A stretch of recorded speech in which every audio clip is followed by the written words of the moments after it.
Google's Motorola Mobility deal may have a surprising beneficiary.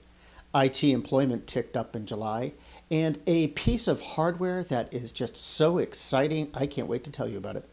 I'm Mark Pfeffer, and this is the Dice News Update for Tuesday, August 23rd, 2011.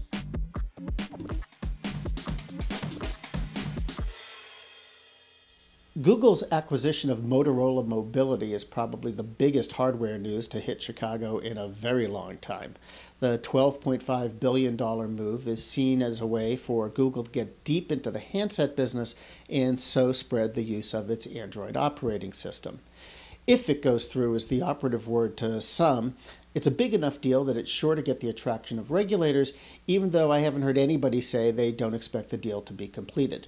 Now, one of the surprising beneficiaries of the whole thing is going to be Microsoft. With Google making devices of its own, Windows Phone is sure to become more attractive to a lot of developers because Redmond would become the only popular OS developer without a hardware play of its own. IT employment continued rising in July, going up for the 18th consecutive month.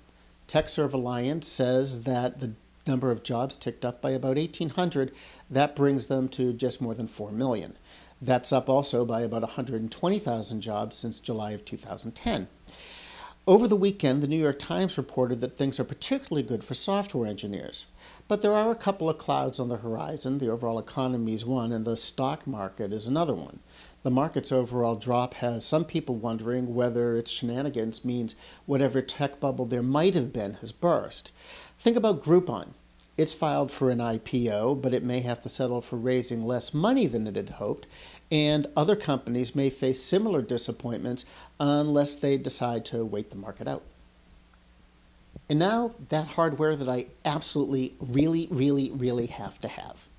If you're watching this, you probably spend a lot of your time hunkered down in your cubicle or over your desk at home, really intent on solving problems that are pretty complex. You don't even have time to look at the photos you've got of your spouse or your kids or your dog. Well, now there's something that can fix that.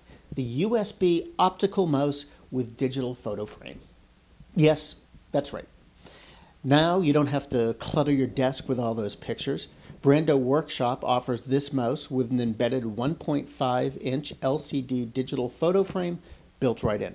It's got 8 megabytes of memory, it supports JPEG and BMP graphics, and has a slideshow mode. It doesn't even require a driver. All of this for a mere $32 plus shipping. Brando Workshop has other must-have gear too. It has the USB Hedgehog Massage optical mouse, or for you lady biker chick coders, it's got the Jewel Gun flash drive. I am positive that you and me could bury this in our expense reports. Absolutely. That's all for this week. Kat Miller's back with another edition of Dice TV tomorrow. I'm back next Tuesday, and until then, I'm Mark Pfeffer, the senior editor of Dice News, and we now return you to your regular desktop.